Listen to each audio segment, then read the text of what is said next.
Part 2, reflections out of sync. I froze. My toothbrush hung midair, dripping foam onto the sink. My reflection's head was still tilted, studying me with an intensity I couldn't return. My breath hitched, and a second later, the reflection corrected itself, mimicking my frozen posture perfectly. "It's just your imagination," I muttered under my breath, gripping the edge of the counter so hard my knuckles whitened. I decided to test it. I raised my right hand slowly. My reflection followed the movement. I turned my head to the left, so did it. Finally, I leaned forward, peering into my own eyes. Nothing seemed amiss except the nagging feeling that I wasn't alone. The air felt heavier, as though the glass was absorbing something from me. Satisfied, if unsettled, I shook off the feeling and left the bathroom. As I walked past the hallway mirror, I instinctively avoided looking into it, unsure why the idea filled me with dread. By the time I settled into bed, my heartbeat had slowed, though I still couldn't shake the eerie sensation that something was watching me. I rationalized it as the leftover tension from my experiment. I'd read too much folklore, that's all. Doppelgangers, mirror spirits. Sleep didn't come easily. When I woke up, the first thing I noticed was the mirror at the foot of my bed. I had dragged it in weeks ago while redecorating and forgotten to move it back out. The first rays of morning sunlight reflected off its surface, illuminating my bedroom with a warm glow. I yawned, stretched, and sat up. And then my stomach dropped. My reflection was already sitting upright. It blinked, slowly, deliberately. I scrambled backward, my pulse pounding in my ears. The reflection tilted its head, an almost imperceptible smirk curling the corner of its mouth. My stomach churned as I realized I wasn't smiling. What are you?" I stammered. The reflection mimicked my words, but its voice didn't match mine. It was deeper, hoarser, like two voices layered over each other. I blinked. When I opened my eyes, the reflection was gone, sitting still like normal glass should, but I wasn't convinced anymore. The rules had changed, and the mirrors in my house were no longer just mirrors. Part 3, the mirror's agenda. The day crawled forward, a haze of unease wrapping itself around me like a second skin. I avoided every reflective surface in the house. The hallway mirror, the bathroom, even the microwave's glossy door. I couldn't bear to look at any of them. Instead, I distracted myself with menial tasks, cleaning, cooking, scrolling aimlessly through my phone. By evening, my nerves were frayed. Every faint creak of the house made me jump. I felt like prey being stalked, though I couldn't say by what. I tried calling a few friends, but the calls went straight to voicemail. My internet connection flickered on and off, leaving me alone with my spiraling thoughts. It wasn't until I passed the hallway mirror, on the way to the kitchen, that things escalated. Something in my peripheral vision moved.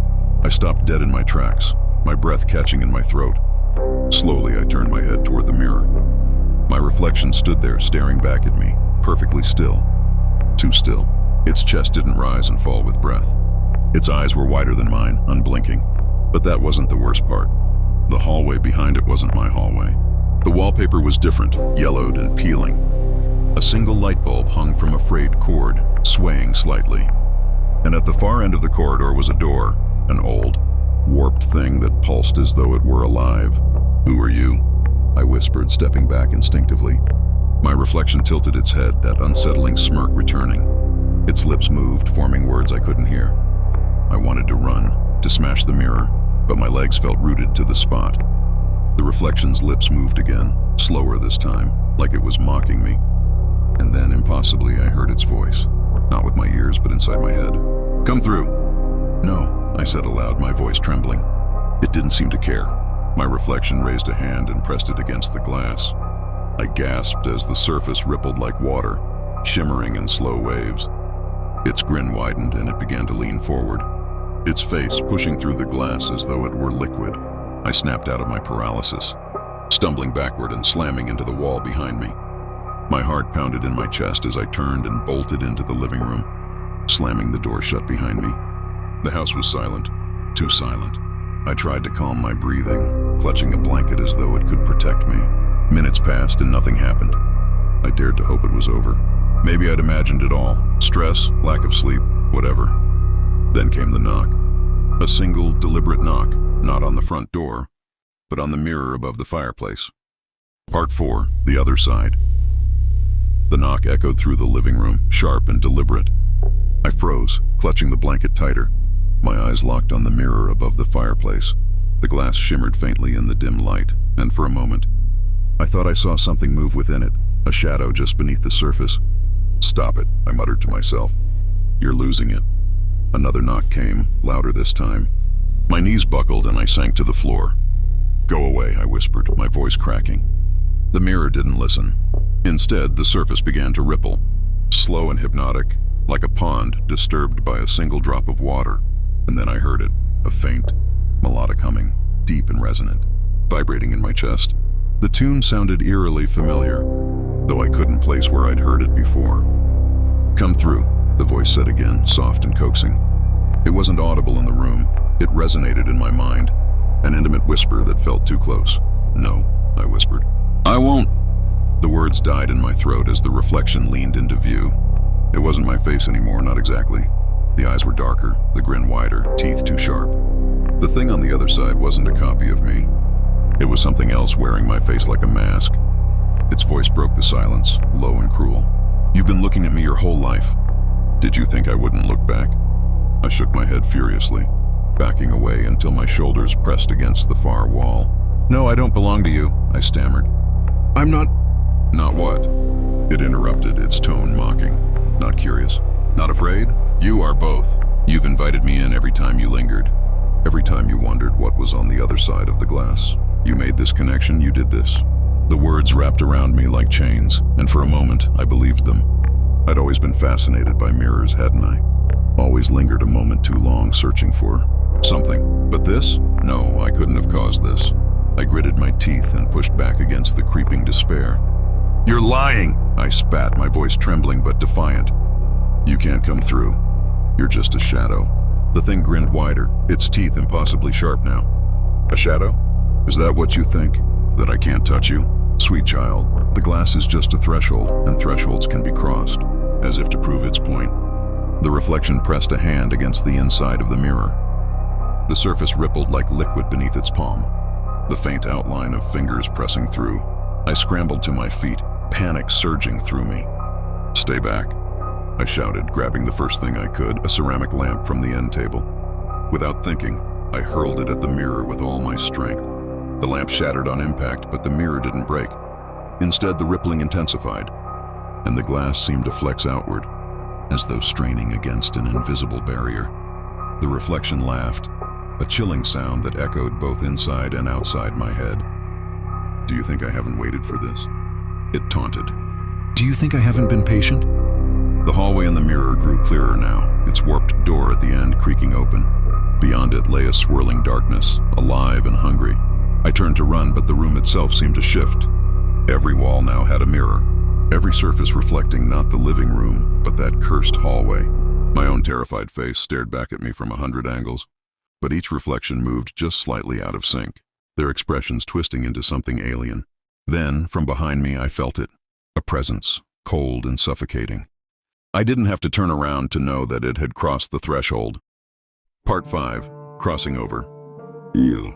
The air in the room thickened, pressing against my chest like a vice. My pulse thundered in my ears as I stood frozen, staring into the warped reflections surrounding me. I could feel it behind me, cold, towering, wrong. The presence wasn't bound by the rules of reflection anymore. It had stepped into my world. "Turn around," it whispered. The voice not in my ears, but deep in my mind, vibrating through my skull. I squeezed my eyes shut, refusing to obey. My breath came in shallow gasps, my knees trembling under the weight of the oppressive air. "You can't make me," I managed to choke out, though the words felt weak even as I said them.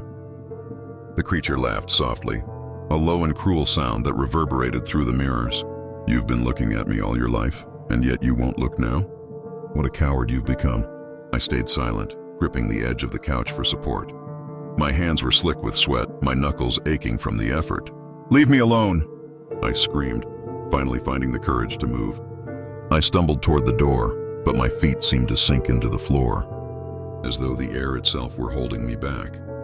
I clawed at the doorknob, but it wouldn't budge, twisting uselessly under my frantic fingers. The mirrors began to hum, a deep, resonant vibration that seemed to crawl into my bones. From the corner of my eye, I saw movement, my reflection stepping out of sync. each one tilting its head at an unnatural angle, their eyes locked on me. "Stop!" I shouted again, but the command sounded feeble against the growing cacophony. Suddenly, the lights in the room flickered and died, plunging me into darkness. My breath caught in my throat. The mirrors still glowed faintly, their surfaces shimmering like water in the moonlight. The reflection closest to me, the original, one above the fireplace, stepped forward. Yes, stepped forward.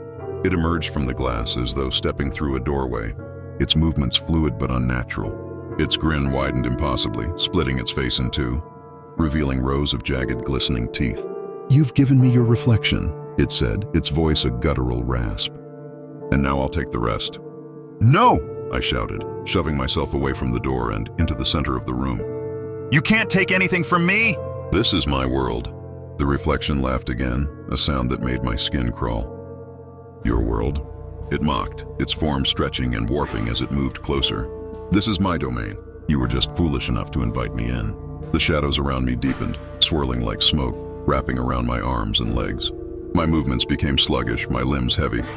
The mirrors hummed louder, their surfaces rippling violently. I could see the twisted hallway reflected in every one of them. The warped door wide open, beckoning me. I couldn't think. I couldn't breathe. The presence was everywhere now, crushing me under its weight. But then I remembered something. The stories I'd read. The warnings whispered across centuries. Mirrors weren't just doorways. They were traps. I forced my body to move, reaching into my pocket where my phone sat. With trembling fingers, I activated the flashlight and aimed it at the closest mirror. The light hit the surface, and the creature recoiled with a shriek, its shadowy form writhing like smoke in the wind. "No!"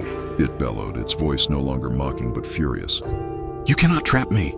Ignoring the growing heaviness in my limbs, I stumbled toward the hallway mirror, the one I'd stared into for too long. "If this is your world," I said, gritting my teeth, "then you can have it back." With a final burst of strength, I turned the flashlight on the mirror, flooding it with light. The surface convulsed violently, pulling the creature back toward it. Its clawed hands scraped against the floor, leaving deep gouges in the wood as it resisted. "You can't escape me!" it howled, its distorted face flickering in and out of existence. "I am in every shadow, every corner of your mind." The mirrors around me began to crack, splintering under the force of the light. The creature let out one last, blood-curdling scream before being yanked back into the glass, its form dissolving into the warped hallway beyond. The room went silent. I stood there, trembling, surrounded by shards of broken glass. The mirrors were gone, every single one of them shattered, their pieces reflecting nothing but darkness. I haven't replaced the mirrors in my house. I can't bring myself to. Sometimes in the dead of night, I still feel its presence lingering, watching me from the edges of my vision. But I never look. I've learned my lesson. And if you're smart, you'll never stare too long into a mirror either. You might not like what stares back,